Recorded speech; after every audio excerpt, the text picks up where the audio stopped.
Hello, everyone. I'm Louise Castanhedo, and I'm here to share with you the latest behind-the-scenes news about the planetary transition. And today, everyone, I'm going to tell you about a truly illustrious visitor we had during our mediumship work. But first, let's play the intro.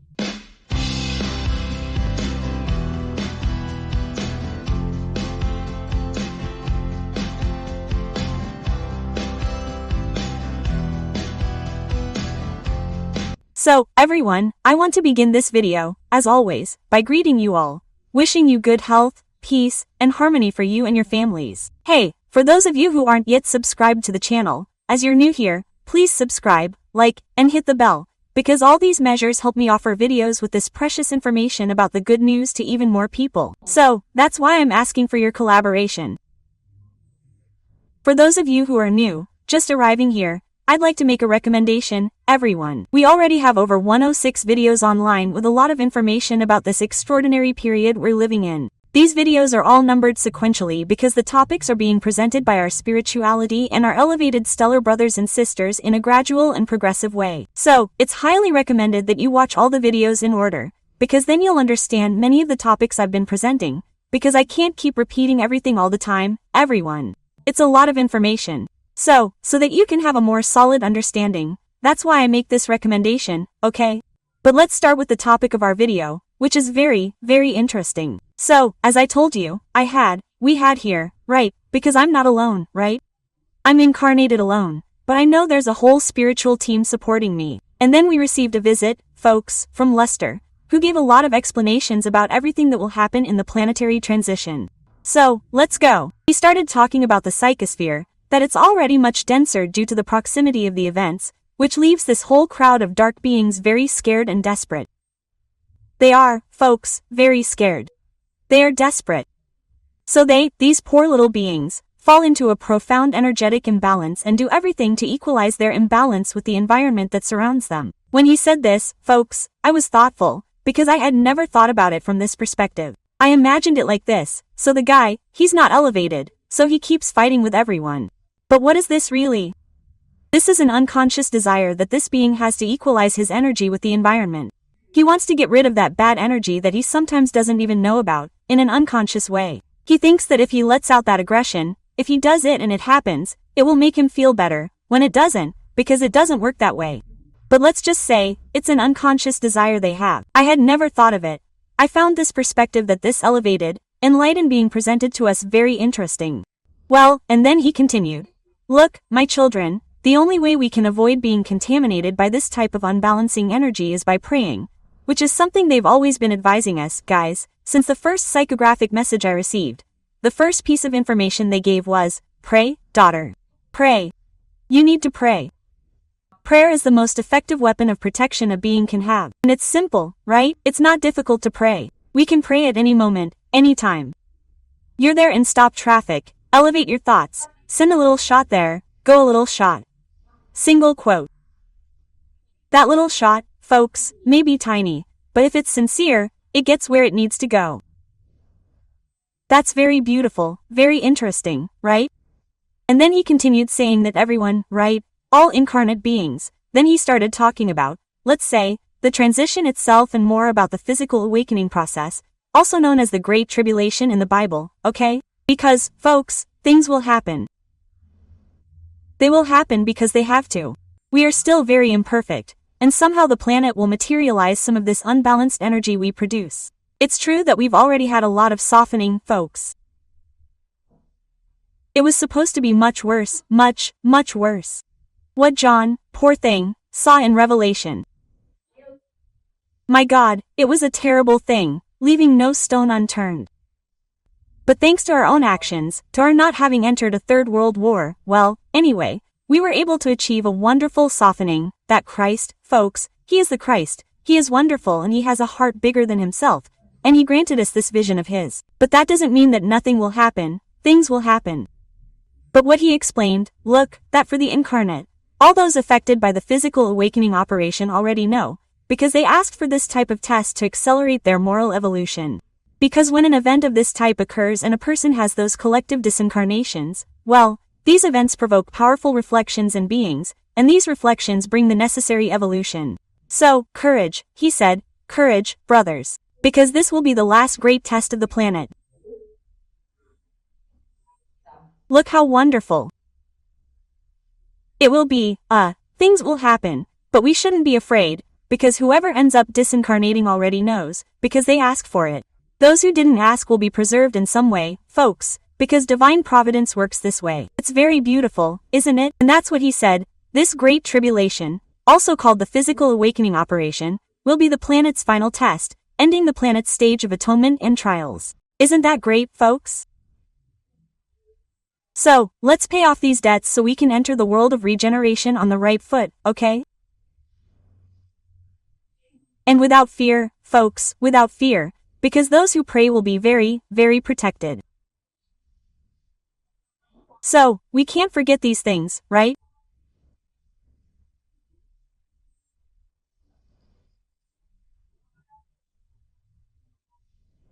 And then he continued explaining, saying that for the incarnate beings who remain, everyone will be urged to practice goodness, helping their brothers and sisters who are affected in the best way they can, offering shelter, food, care, and affection to all these people who will be affected.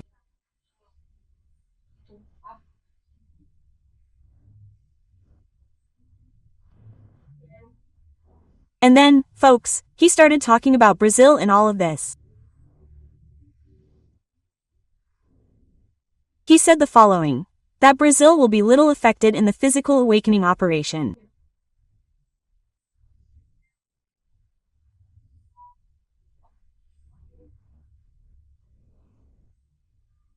It's not that he won't be able to be, he'll have to go through some things, but thanks to the immense amount of prayers that have been rising to the heavens, emanating from Brazil, we are receiving many graces and reliefs.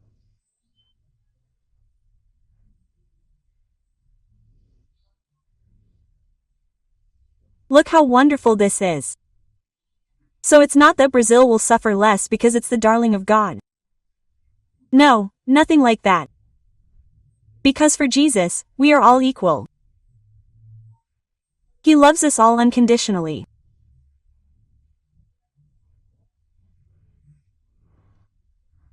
But we, through our spiritual posture of prayer, of submission to God, of sending the large amounts of prayers that we are sending, we are obtaining, people, this great prize. And look how beautiful, people, because it's something ecumenical. Well, for Jesus, spirituality, religion, doesn't matter. You can be whatever you want. You can be Catholic, you can be a spiritualist, you can be a bandit, you can be evangelical, you can be Buddhist, it's all fine.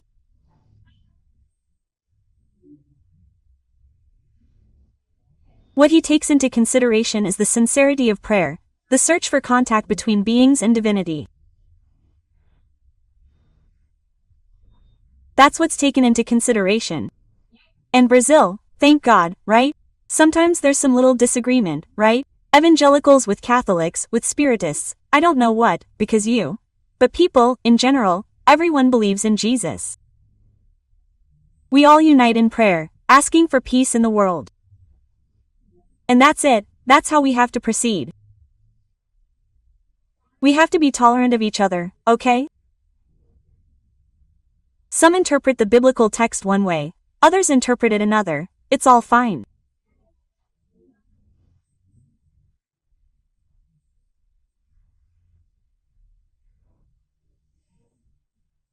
Ultimately, when we get there, we'll all reach a religion, and all religions, people, will join hands, will become a single religion, and this religion will lend one hand to science and the other to philosophy.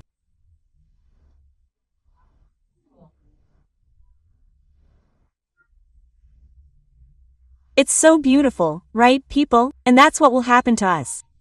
It will take a while, but we will get there, for sure.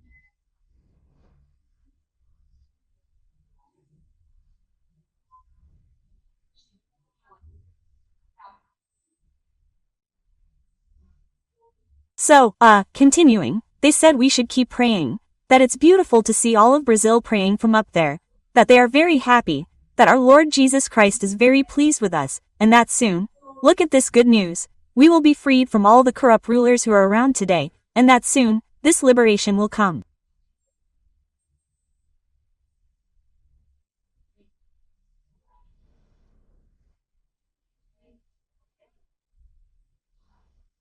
So, let's keep praying.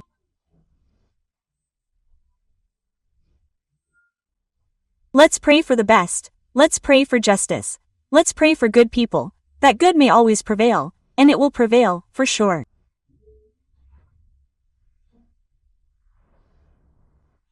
So he continued speaking. What did he say? He said, look, at first, you won't know much about what happened on the planet right after the physical awakening operation. Why is that? Because we'll be without telecommunications because of the blackout. Do you know the order? First comes the blackout, and as soon as the Archangel Michael operation ends, because it begins with the blackout and will last 3 days and 3 nights. And shortly after, they don't specify how long it is, but I imagine it will be a gap of up to several days. The physical awakening operation begins, okay? And what will happen? Things will happen and we won't know.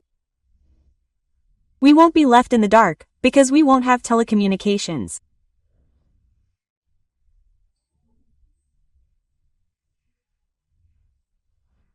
He says that the first communications to return to work will be the PX radios, and that they will then transmit the calls for help to those who can hear them.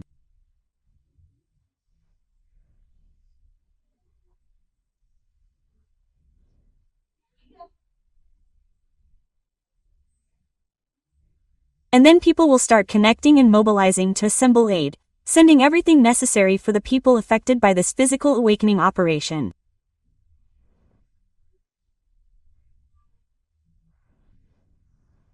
And then he says, right, look, you see, guys, this is good news.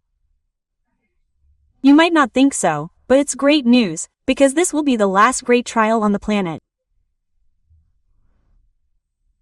It's closing, sealing this period of atonement and trials.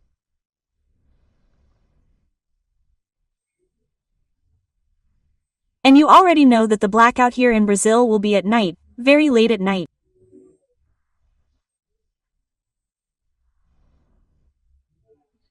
So he even spoke to me, saying, look, my daughter, you have plenty of material to record the next videos. And really, right? I've been sharing some information that I'm passing on to you here. I've already shared videos with you about this blackout issue.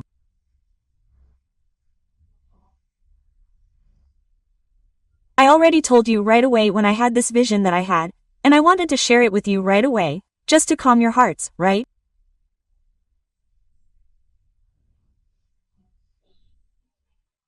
And then he said again that the operation is coming, but they never give dates. By the way, folks, I found it very interesting because in my home gospel session, which I always do before the psychographic session, we have to be careful, right? Well, I was studying the Book of Mediums.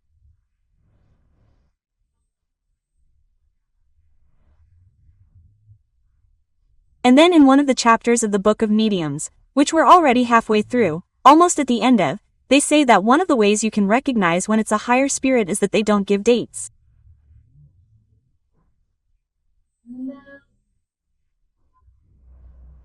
They don't give dates. They don't make this kind of little prophecy, like on such and such a day, in such and such a month, it will happen. No, they give the time when it will happen. It's going to happen, just like they do to us. Look, you're the generation of the apocalypse. Look, this event is closer, right? But they don't give a date, you know? It's not a fortune telling, nothing like that. By the way, everyone who gives a date, well, because in the month this is going to happen, because in the month, look, be suspicious, because this kind of information doesn't come from elevated spirits, okay? So here's a tip.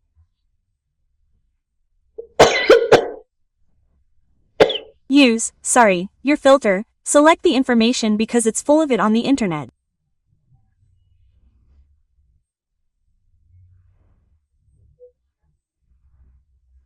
I myself have seen announcements that several tragedies were going to happen, including videos, people, that use the name of Our Lady. I was very upset, I was very sad. I imagine she doesn't even mention it, right? Saying that in the month it's already been since February, then February, March, April, May, you can look, you can research and you will see. So, people, keep an eye out, let's wait because the signs will be given, they warned. So, we have to wait for the signs. In the meantime, let's prepare ourselves without fear, praying and practicing goodness, because we have to work on our inner reform. We have to take care of ourselves. This is very, very important. It's our evolution. So that's what we have to do, without fear, praying, because whoever prays will be greatly protected, and whenever we can, whenever we have the opportunity, we will practice goodness. This, folks, is a precious, precious thing, right? Not complaining, as our master Socrates, who was here, said, less complaining, more gratitude. So, there are a series of precepts that we have to truly try to follow in order to move forward. Well, then he also said, he stopped by, he said, you know what?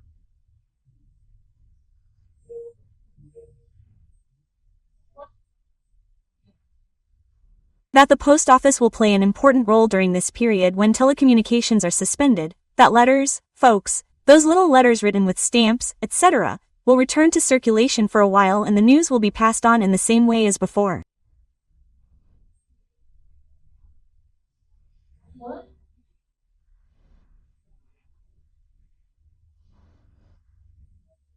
But after everything passes and all the harmful energy has been properly grounded and people have been detoxed from it, everything will be restored.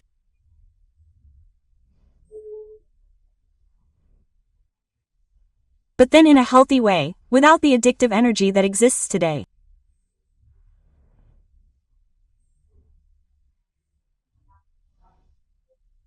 People will already be detoxed, they will come out of this energetic torpor in which they find themselves trapped today, and they will find it hard to believe they enjoyed bad things.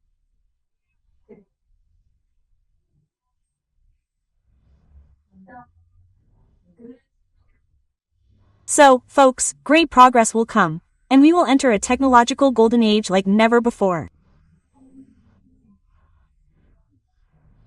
Wonderful, right? This news is very good.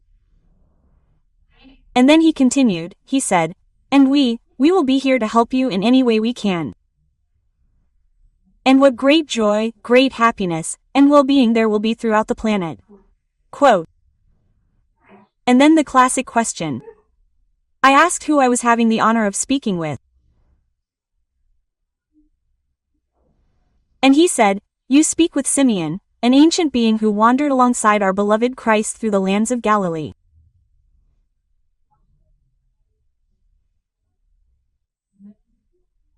But I won't tell you exactly who I am so you don't get confused. Guys, I almost fell off my chair, right? I said, I don't believe it. Could it be one of the apostles who came? But then he continued talking, he said, look, he was already saying goodbye and said, right?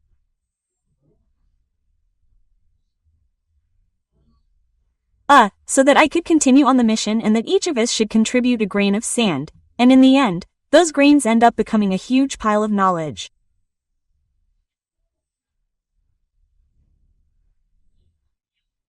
And then I thank him very much for his visit, bringing so much good knowledge and encouragement about everything that is to come.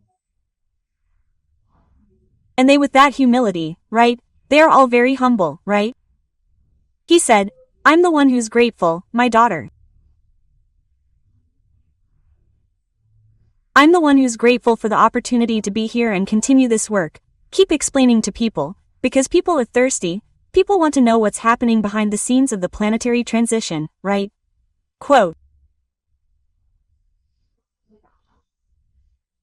And then he said goodbye and left.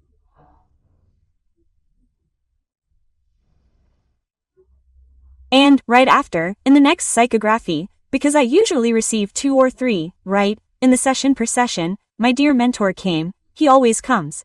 He helps me a lot, he points things out, he points out the facts, he helps me a lot to understand certain things that, sometimes, are more like, nebulous to me.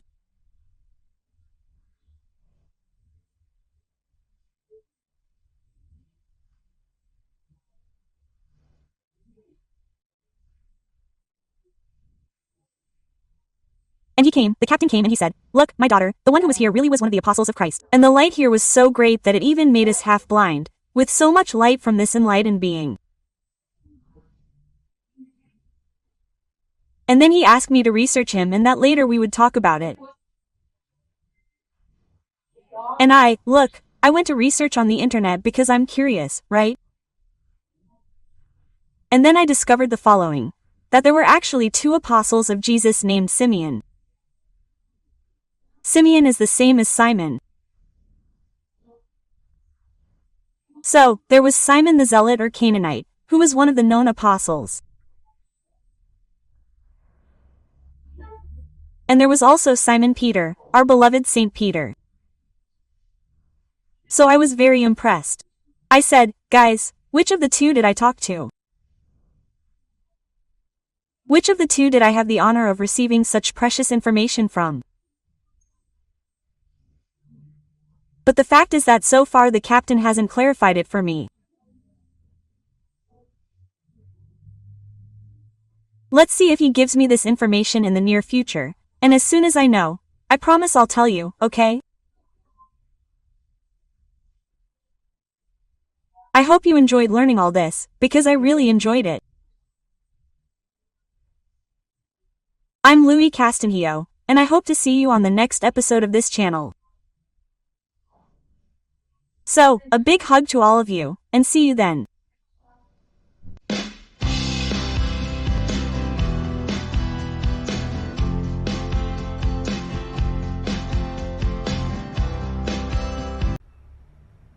Olá pessoal, eu sou a Louise Castanhedo e eu estou aqui para contar para vocês as novidades sobre os bastidores da transição planetária. Hoje, pessoal, nós vamos conversar sobre os seres da luz eterna. Mas antes, vamos rodar a vinheta.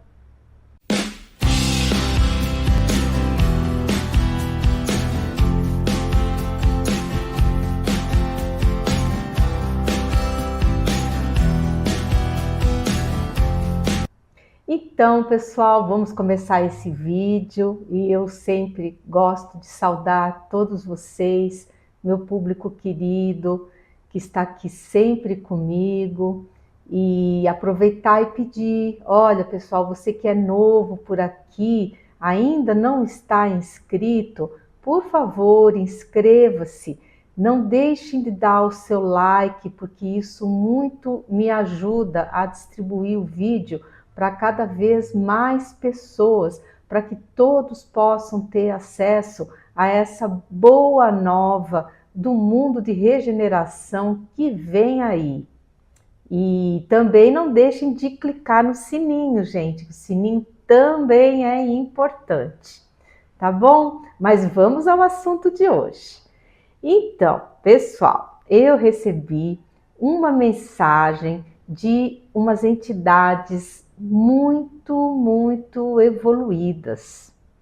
E a energia, assim, que emanava delas, gente, era uma coisa, assim, doce, era uma coisa, assim, tão gostosa, assim, quentinha. Eu me sentia como se eu estivesse sendo, assim, sabe, embalada. É muito gostoso, eu acho que eu nem sei se eu consigo descrever para vocês a sensação, o amor, o padrão de vibração dessas criaturas tão elevadas. E então, claro que eu perguntei, né, com quem estava tendo a honra de falar, e elas me responderam assim: olha, você fala com seres da luz eterna, e nós somos responsáveis pelo equilíbrio do universo e seus sistemas solares. Gente, fiquei assim, né? Falei, nossa, que missão! Falei, caramba! E aí eles já começaram a falar sobre a equipe da Federação Galáctica. E eles elogiaram muito o pessoal da equipe de telecomunicações estelares da Federação, e eles elogiaram bastante a equipe e falaram um pouco sobre a Federação. Então, o que eles contaram para a gente? Eles falaram, olha, muitos são os componentes da vossa Federação Galáctica. Em breve, vocês vão fazer parte dela e vocês vão ser mais uma raça a compor o grande mosaico de culturas e civilizações que a compõem. E eles falaram assim, nós estamos nos referindo à existência de pelo menos 633 raças diferentes morfologicamente.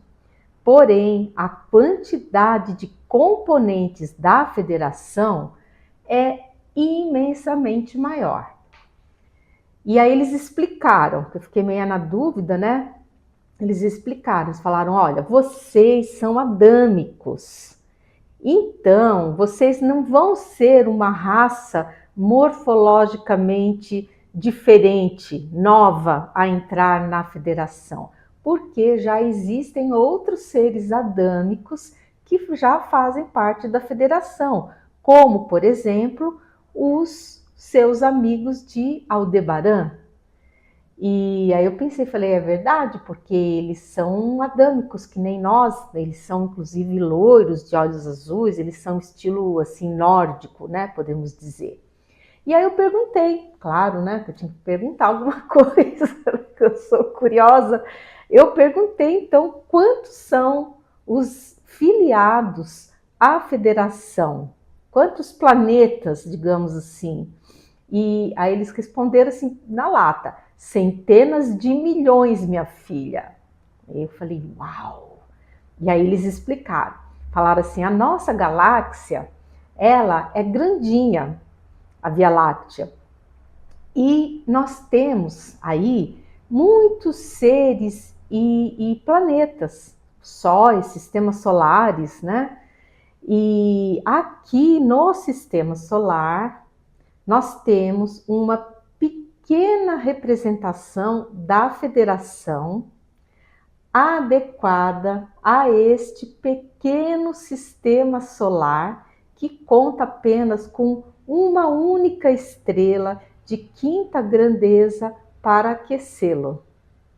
E aí começaram a dar uma aula, pessoal, sobre o nosso sistema solar. Aí eles falaram assim, inicialmente, minha filha, vocês tinham duas estrelas, vocês tinham dois sóis, só que um sol perdeu-se no espaço infinito. E essa informação, inclusive, eu já tinha recebido ela de uma outra mensagem que foi dada pelos nossos queridos irmãos da luz solar. Essa mensagem, pessoal, ela está no segundo livro da série, que é o Apagão e a Magnífica Operação de Miguel Arcanjo. É muito interessante essa mensagem. Quem tem o livro, quem gosta de ler, eu recomendo, porque ela é muito interessante.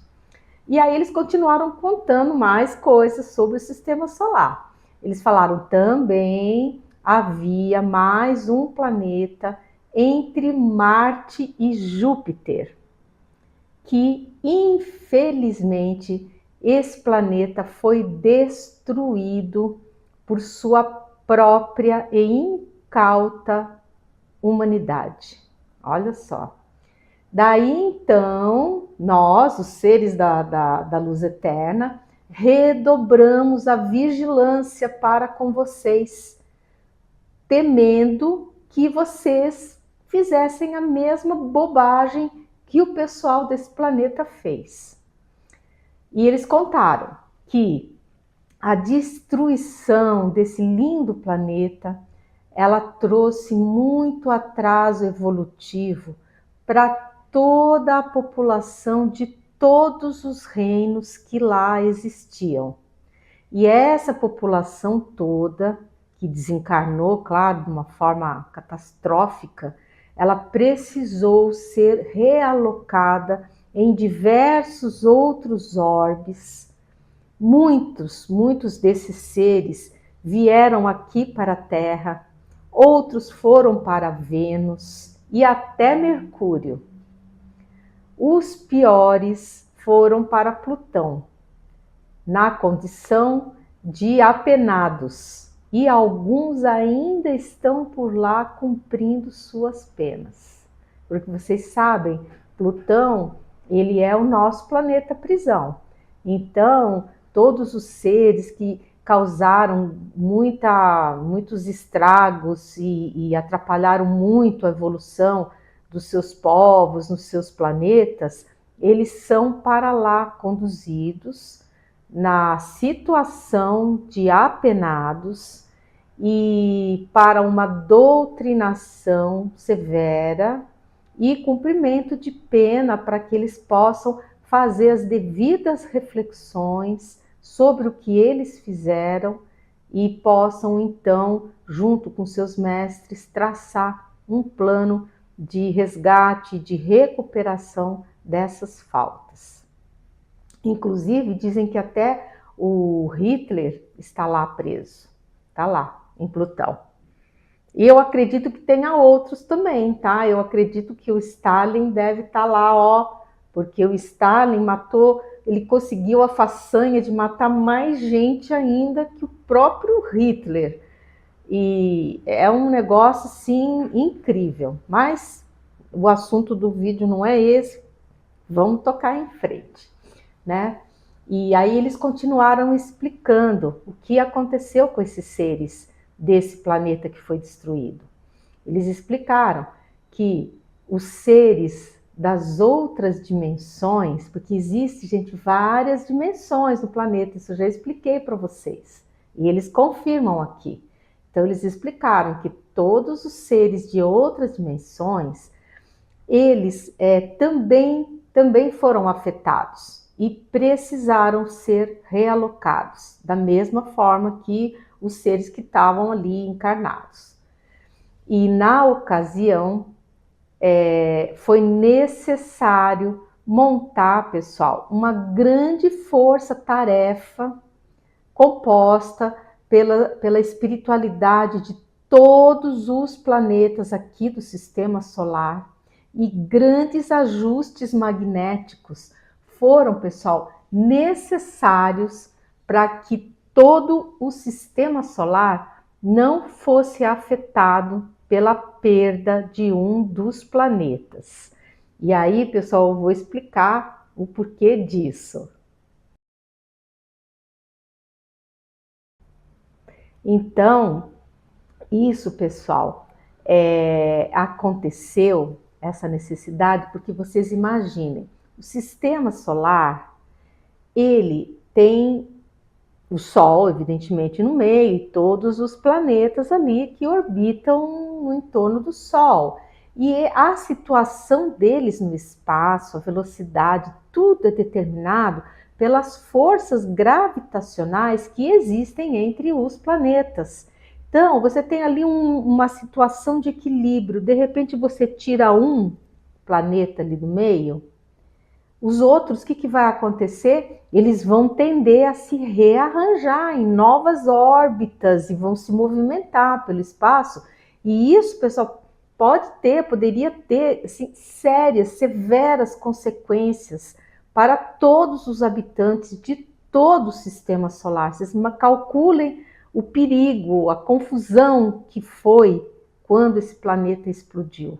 E eles então correram para lá rapidamente e tomaram medidas para que essa movimentação brusca ela não acontecesse. Eu vou explicar mais para frente, que eu estou seguindo mais ou menos o roteiro das informações conforme eles me passaram na mensagem. E aí veio mais uma pergunta. Eu perguntei, gente, e o Cristo desse planeta, coitado? Como que ele ficou? E eles me responderam, eles falaram, olha, o Cristo daquele planeta ficou desolado, mas sabia ele que todos os seres que ali estavam juntos e aglutinados tinham que passar por essa experiência, porque em vidas pregressas eles haviam atuado atacando planetas indefesos. Então, foi a vez deles ficarem sem lar. Olha só, gente, o negócio eu acho assim que deve ter muita informação que eles ainda vão passar para nós, porque eles falam isso, eles falam, olha, minha filha, a gente está só começando a contar as coisas para você. E nós vamos devagarzinho, mas nós vamos revelando tudo para vocês. E então eu acredito que para você ter uma quantidade de seres habitando num planeta e que a maior parte desses seres tenha atuado atacando outros planetas indefesos em vidas passadas, deve ter havido algum conflito aí de ordem assim muito severa. Foi o que eu fiquei imaginando. Mas enfim, eles continuaram então com a mensagem deles, e então eles falaram que o Cristo desse planeta, cumprida essa dolorosa missão, ele foi se dedicar a outros projetos que ele tinha. Porque vocês sabem que os Cristos, cada planeta tem o seu Cristo, mas um Cristo pode gerenciar vários planetas. Já expliquei, inclusive o nosso Cristo amado, sabe-se que ele tem ao menos 5 projetos que ele fica tocando aí. Imagina, 5 planetas para tomar conta, gente. Que loucura. E tem que ser muito evoluído mesmo. Porque, olha, só nós aqui para aturar a gente, já viu, né? Mas, enfim, é o nosso Cristo amado, né, gente? Jesus é maravilhoso, né?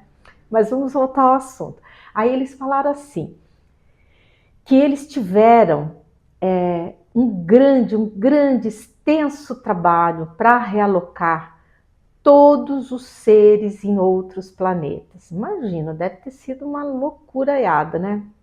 E hoje nós temos o cinturão de asteroides que está ali, né? Que foi o que restou, os pedaços que restaram no planeta, composto pelos restos do planeta, e lá também gira o centro metálico desse planeta, que está lá orbitando. Inclusive esse centro metálico, gente, ele já foi identificado pela NASA, e ele é um asteroide cobiçadíssimo, porque ele é todo metálico, ele é todo formado de níquel e ferro e outros metais, deve ter ouro, deve ter, né? Mas predominantemente, assim como o nosso núcleo é predominantemente, né, de ferro, e ele está lá orbitando, né? Ele está lá orbitando, e aí eles avisaram, eles falaram, olha pessoal, esse núcleo, ele não pode ser mexido, tampouco retirado e nem explorado, sob pena de provocar um grave distúrbio a todos os planetas do sistema solar. Porque eles fizeram ali, gente, eles não sei nem como é que funciona, porque deve ser uma coisa tão tecnológica, mas eles fizeram, do que eu entendi, um ancoramento magnético nesse núcleo para que não houvesse, para que os demais planetas não fossem afetados em suas órbitas, né? E então eles falaram assim que eles estão muito atentos a isso, que eles têm inclusive eles têm uma vigia lá, eles têm sentinelas de plantão que cuidam para que ninguém se aproxime e ouse causar um problemão desses em todo o sistema solar. Então, e eles estão, gente, eles estão de olho nisso.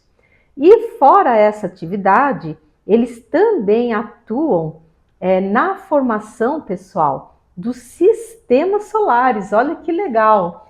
E quando está tudo ajustado e tudo arrumado, e os planetas ainda ígneos, ainda em bolas de fogo, eles já são, mas já estabilizados nas órbitas, tudo certinho, eles pegam os planetas e entregam para os cristos, que são designados para cuidar desses planetas.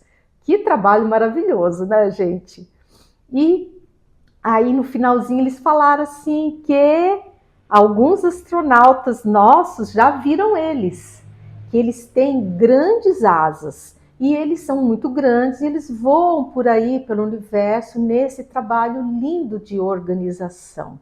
Então vocês vejam que realmente teve uma matéria que saiu na revista TOT, que foram astronautas russos de uma Soyuz, que eles realmente relataram que viram grandes, imensos seres com asas maravilhosos, que rodaram a nave deles e eles recebiam mensagens telepáticas, perguntando se eles estavam bem, que eles estavam sendo protegidos, que eles não tivessem medo.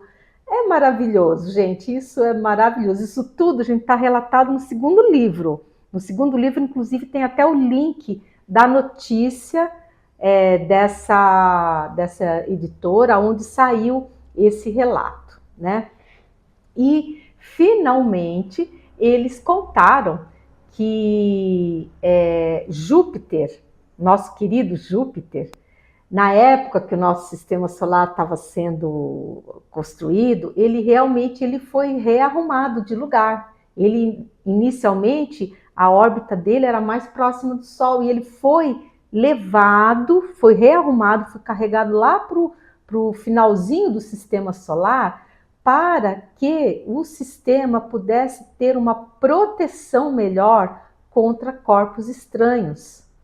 E aí eu me lembrei que hoje em dia realmente os nossos cientistas já sabem que Júpiter fornece uma grande proteção para nós, porque tudo que é cometa, que é objeto estranho e tal, acaba indo para Júpiter, ele atrai, porque ele é grande, gigante, ele tem um grande poder gravitacional e ele vai limpando isso, impedindo que esses objetos espaciais venham para o núcleo do sistema solar e fiquem causando danos e estragos aos planetas que são todos habitados. Em dimensões diferentes, mas todos são habitados. Né? E aí, pessoal, eu fiz uma pergunta para eles. Que pergunta foi essa que eu fiz para eles? Eu perguntei sobre o 9º planeta. Eu falei, gente, e esse 9º planeta, ele existe ou não? Aí eles me responderam. Eles disseram, existe sim, minha filha. E tem uma órbita muito longa e quase perpendicular às órbitas dos demais planetas. E existe uma razão para isso, mas nós ainda não podemos te dizer, não temos permissão para te passar essa informação. Então, vamos ter que aguardar, né, pessoal, o porquê disso, tá? E aí eu perguntei como que eles estavam se comunicando comigo. E eles falaram, minha filha, nós estamos nos comunicando a partir do espaço sideral por irradiação, porque nós já temos poder para isso, né? E então eles foram se despedindo e com uma energia extremamente amorosa e querida, uma energia assim quentinha. E aí eles falaram que tinha sido um prazer, aquela humildade de sempre, né, pessoal? Que tinha sido um prazer em me conhecer e que eles tinham gostado muito de ver como a minha mente é fervilhante de ideias e questões. E que eles acham que isso é muito bom, porque assim quer Deus que as suas criaturas tenham curiosidade sobre a sua maravilhosa obra. Então é isso, foram se despedindo, foram embora e eu fiquei ainda curtindo aquela energia gostosa que eles deixaram. Então é isso, pessoal, eu espero que vocês tenham gostado de saber disso tudo, porque eu gostei muito. Eu sou a Louise Castanhedo e eu espero vocês no próximo vídeo aqui, no próximo episódio deste canal. Então é isso, pessoal. Até lá!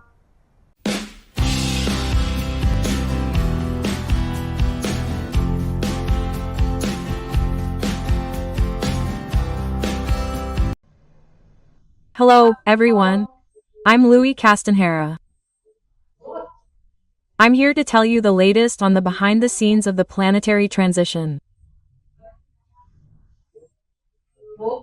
And today, folks, I'm going to tell you about a scolding I got from spirituality.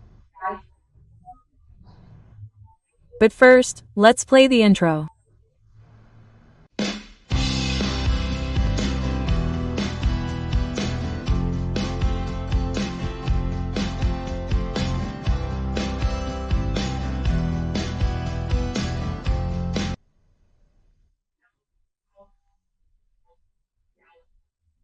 So, folks, I'd like to start the video by greeting you all, my dear YouTube and podcast audience, and wishing you all much peace, much joy, much serenity.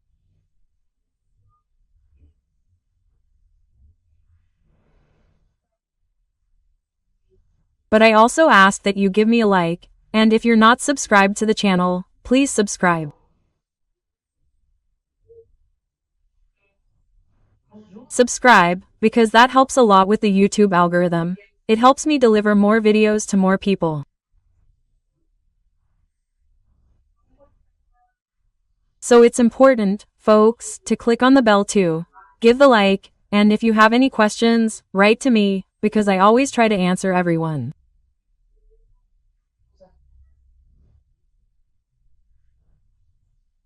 So far, thank God, I've been able to answer all the questions that are asked, and as long as possible, I'll answer all of you with great care and dedication.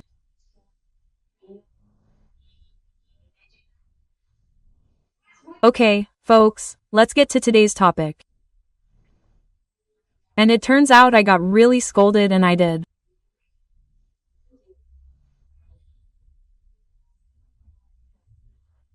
Because sometimes we get spoiled, right, with spirituality, our elevated stellar brothers, who are always so sweet, so dear, like, they have a lot of love, a lot of patience and tolerance for us, but every now and then a more severe spirit comes along and shakes us up.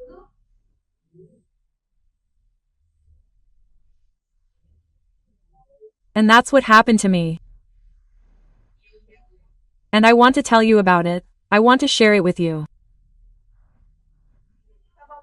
So I was there calmly in the psychography session, right? Focused as always.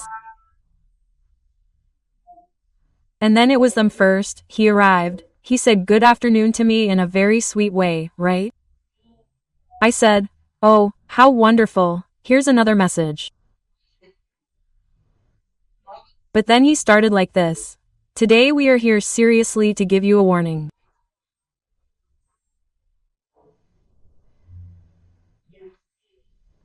And so I felt a very severe energy, you know?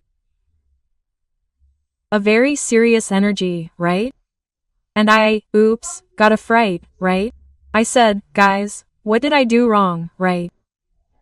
My eyes already, oops, what did I do that I didn't realize I did?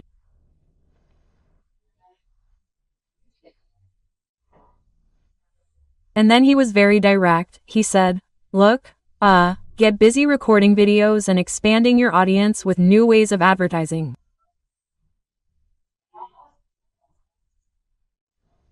Then I was surprised, right? Because I already thought I was doing a lot and I was like, right? Then I apologized, right? I said, look, I'm sorry, right? Then he said, no, it's not for you to apologize, no. It's for you to reorient yourself in your activities. Because the more people you can reach with the message, the better it will be. Quote. And so, with that energy that I told you about, like, strong and severe.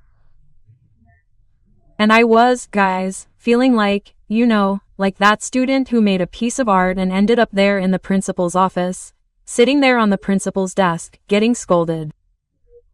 That's exactly how I felt. I was so distraught, right? I said, "Oh my God, what have I done?" And then he continued explaining, right? He said, "Look, my dear, the important thing is that you attract the attention of all age groups in your audience. Young people also need to know this information. So, you can make shorter videos and replicate them on other social networks.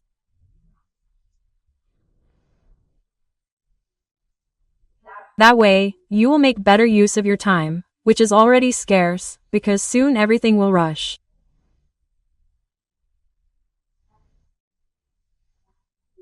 And so the time we have is short, let's make the most of it.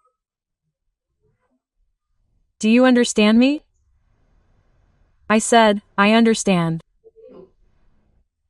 Then he said, "After everything happens, my dear, there will be no more recordings for a long time. So, take advantage while you can and try to maximize the publicity as much as you can." Look, right? It was the deal, it was serious. And then after the scolding he said, "Let's change the subject." And then he talked about Saint Sebastian. He said that I was relieved, right?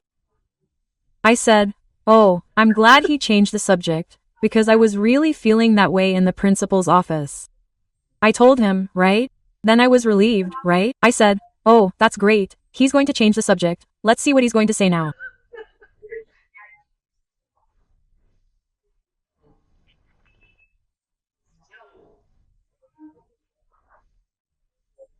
And then he said, "Look, Saint Sebastian's message was well delivered and he was very happy and pleased with your prompt action and he believes that many more prayers will arise in Rio de Janeiro, accelerating the process of burning and removing the miasmas that exist there."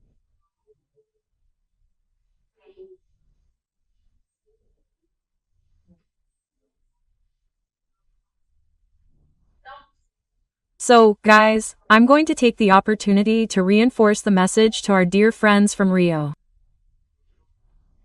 Please, guys, don't stop praying. Keep praying to Saint Sebastian, to our Lord Jesus Christ and to our dear Mother Mary for your beautiful city of Rio de Janeiro.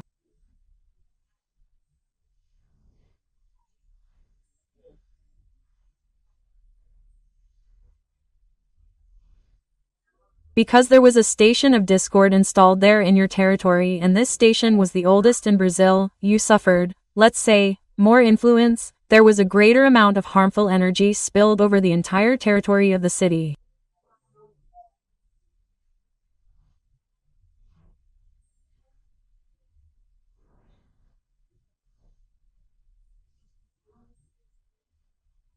So, of course the stations have all been dismantled, they no longer exist, I already told you that, but there is still a considerable residue of harmful energy left over the city.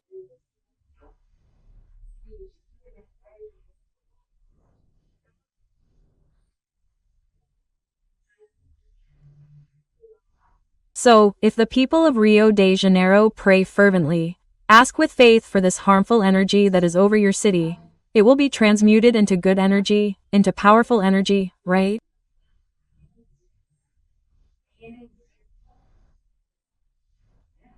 So, people, let's collaborate, let's all pray, even those who are not from Rio.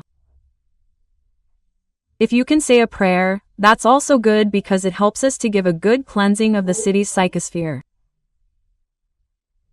So, I'm reinforcing Saint Sebastian's message, since this entity spoke, right, and I was happy. Then I was happy, right, to know that Saint Sebastian was happy with us, right? And then he came back again, kind of scolding me. This entity was angry, she was severe. She said to me, "Don't lose focus. You shouldn't lose focus, because we are going through difficult times from an energetic point of view. Do you understand?" I said, "I understand." Then I said, "Very well, my daughter. The message has been given and explained. And you shouldn't be sad, just warned and alert, because at that point, I was already wilting, right? I was already wilting, like this. I said, oh, my God, right? I need to reposition myself. So I spoke to him. I said, yes, I'm going to redouble my care and I'm going to redouble my attention to the mission so as not to let anything fail, right? And then he said, very well, then I realized that you understood everything perfectly. But like, guys, always with that energy of a school principal, you know? Like that. Then he said, so now, my daughter, let's get to work, because we have little time before everything goes wrong.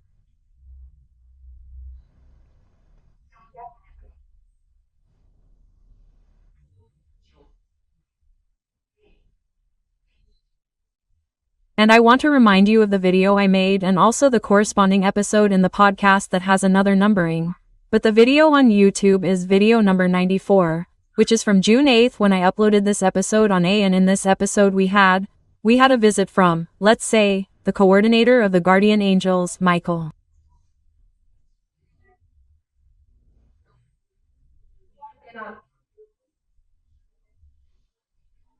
Do you remember? I told you, a sweet being, my God. Oh, it seemed like I was cradled in his lap when he said it. Well, Michael warned about this back in June, guys. He warned that things would start to get worse.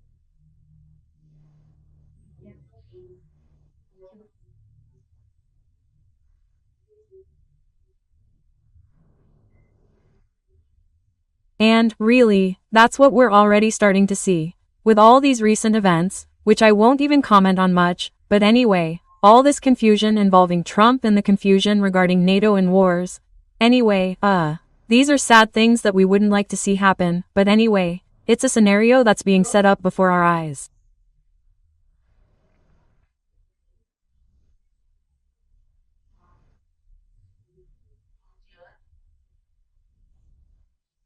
And what was Michael's recommendation? Let's strengthen our hearts without fear, people, without fear.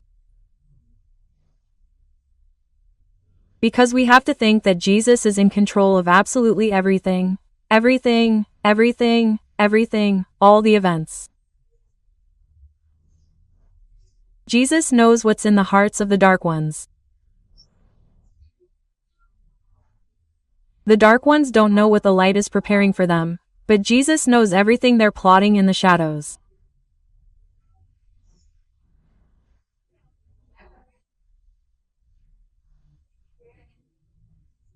So, there is no need to be afraid, because certain things have to happen so that the scriptures are fulfilled and the majority of humanity can comprehend and understand what is happening.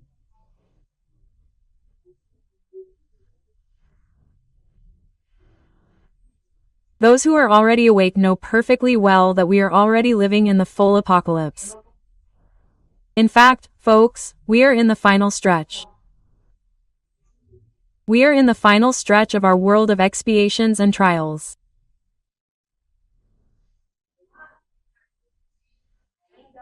And up ahead, still a little diffuse, but we can already see the light of the world of regeneration.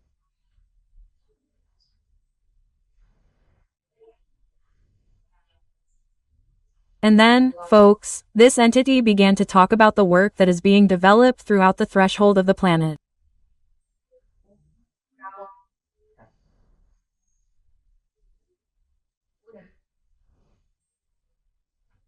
And he explained, he said, look, my daughter, everyone here is working very hard, everyone is already ready and the revisions are finishing, everyone is very well prepared for their actions in the very near future.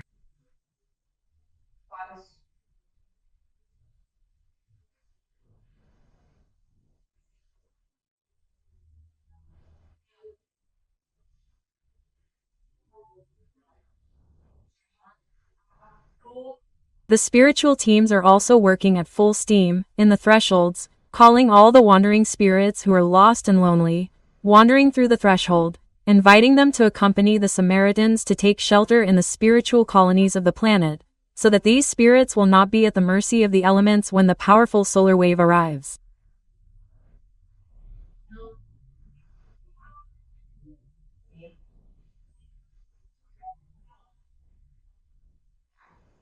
Because you already know, I explained this to you. When Michael the Archangel comes, he will come with his legions of Knights Templar. They will travel the planet several times, capturing all the dark spirits.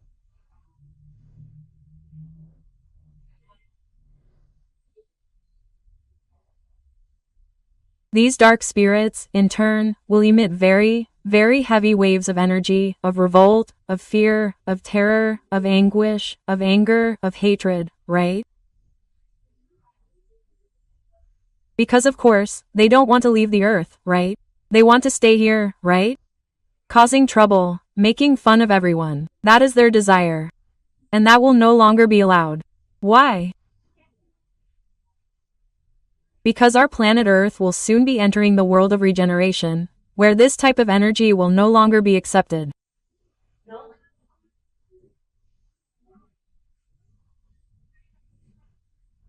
Evil will begin to decline very sharply, because the planet will be moving forward in a time of improvement in its vibrational pattern, right?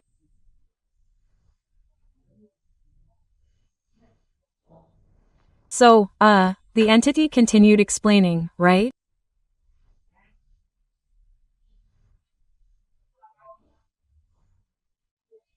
He said that it is clear, of course, that despite all the efforts of the Samaritans, there will always be stubborn spirits, those who will not want to be helped because of erroneous beliefs acquired throughout their lives.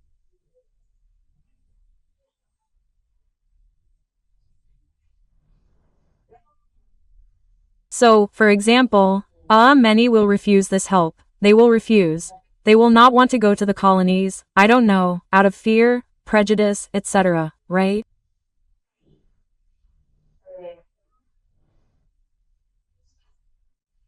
But everything is being done with care, in order to awaken these spirits and offer them shelter and protection.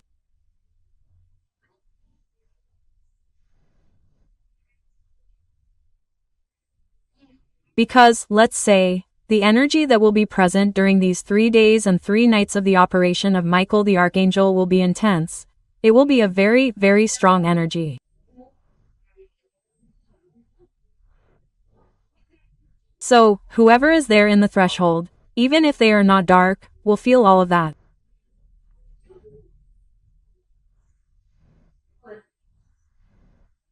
It's as if you were on a huge plane, with no place to hide, and suddenly a horrible storm comes down with very strong winds, lightning striking everywhere, very heavy rain, very cold, and you are there in the middle of those elements.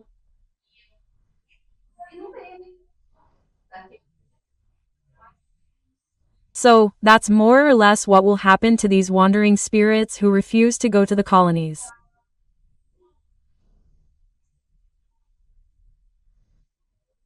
Because I've already told you about this, that when our illustrious minister Clarence was honoring us with his speech, he explained to us that all the colonies are being expanded.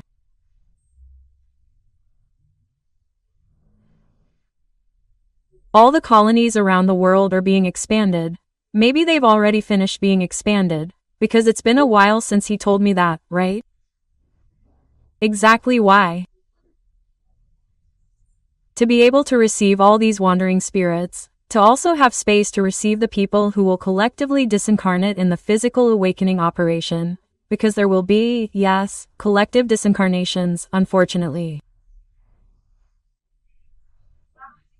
But these collective disincarnations, the people who will disincarnate in these events, they asked for this.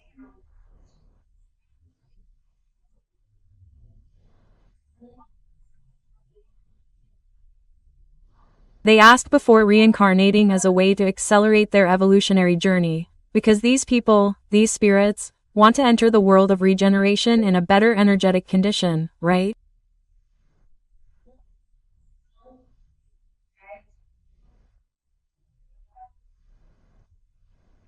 So there is no need to be afraid.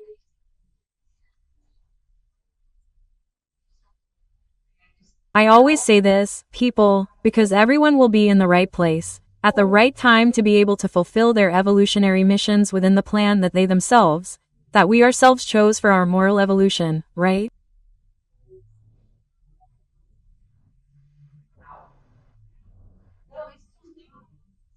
So this gives us great peace of mind, because everything will be fulfilled according to what we ourselves ask of our spiritual mentors.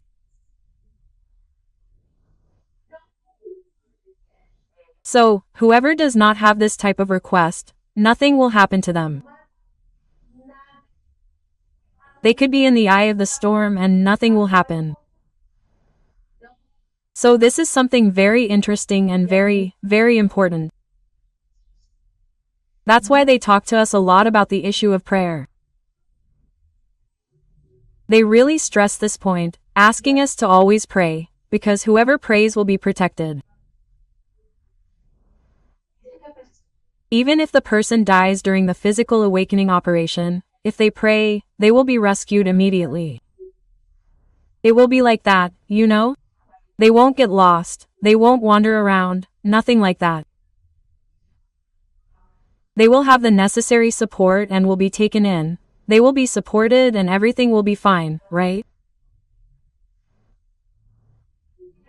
And then this fierce entity, right, Sirius, continued explaining.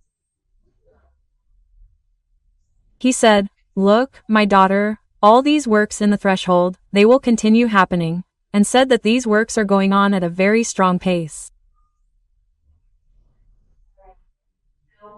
Well, and they will continue until the moment of the signs, which I've already told you about. What are the signs? One is the great silence and the second is the sounding of the trumpets. So, when these heavenly trumpets sound, it is the signal. All work will be suspended at that moment and everything will be quickly collected.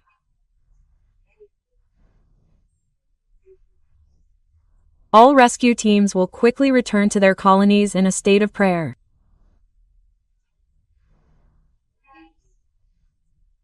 And then, folks, the wandering spirits who did not accept help will have to accept the consequences of their choice. Right? And there will be no more time for them to change their minds. That is the question, because that is what will happen, right? When many begin to see the storm coming, they will cry, they will beg for rescue, but the time for that will already be up.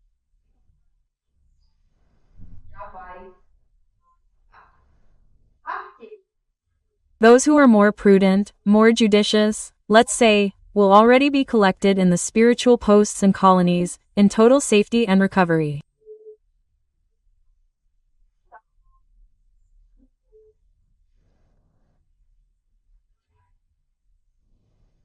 Those who remain in the thresholds, unfortunately, will suffer the hardships of the geomagnetic storm that will occur and will not find shelter. They will not find a place where they can hide, right?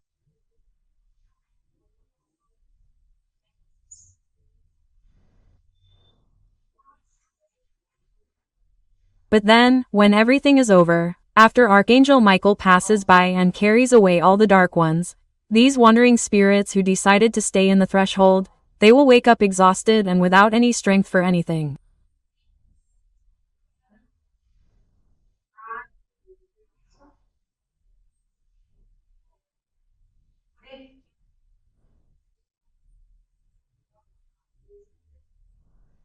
But in this case, they will be helped by rescue teams who will be searching the thresholds and collecting these unconscious and exhausted beings, because at that moment, folks, there will begin to be a great change in the thresholds that will disappear, and in their place sweet fields, hills, streams, trees, flowers, etc. will appear.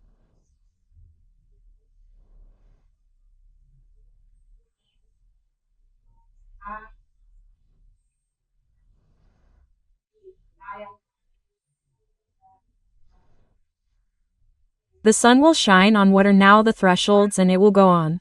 The places will be completely modified, because we will already be entering, we will already be with a little foot inside, the world of regeneration.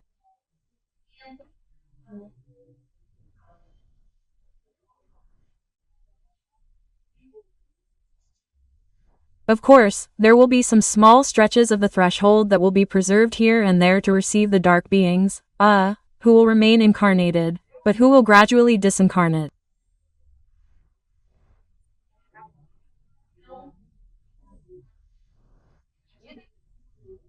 And as they disincarnate, like them, people, they will be marked, they will be exiled too.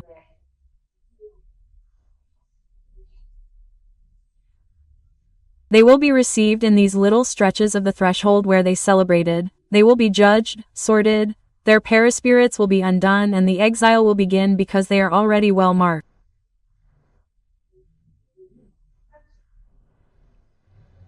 So, guys,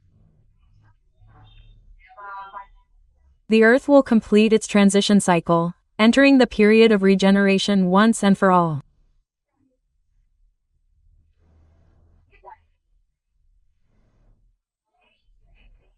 And from then on, we will only have joy, because this physical awakening operation, people, will be the last great atonement and test of the planet. It will be the last, okay? And from that moment on, then, we will enter the world of regeneration, where we will begin a wonderful process of ascension of good, increasingly on a logarithmic scale, right?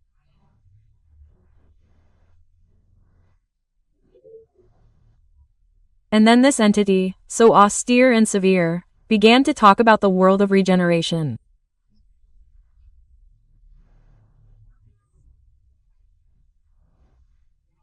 But I'll tell you about that in the next episode, as I'll also tell you who this entity is that came and because otherwise this video here would be too long and tiring.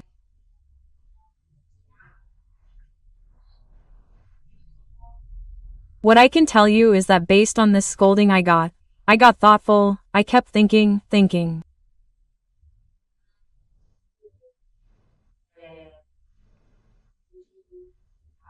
And then, I had the idea of unifying the information between the podcast and YouTube, because the content was already paired.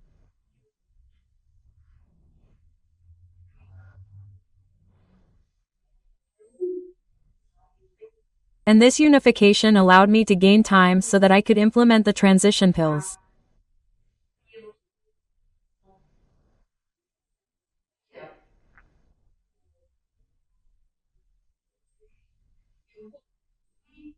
So, today, thanks to this scolding I was able to expand the scope of action, of disseminating the message with all the media that are out there, because the pills are released on TikTok, which is a media that works more with the young segment.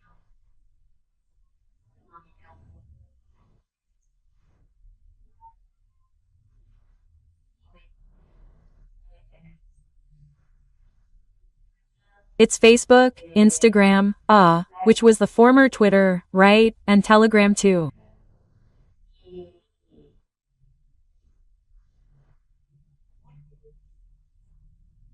So, because they are different and segmented audiences and with that, we were able to give more leverage to the dissemination of the work, right? So that's it.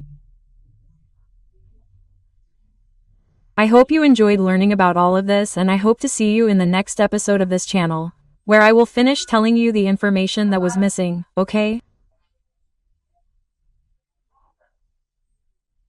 I'm Louise Castanhedo and a big hug and see you then. He.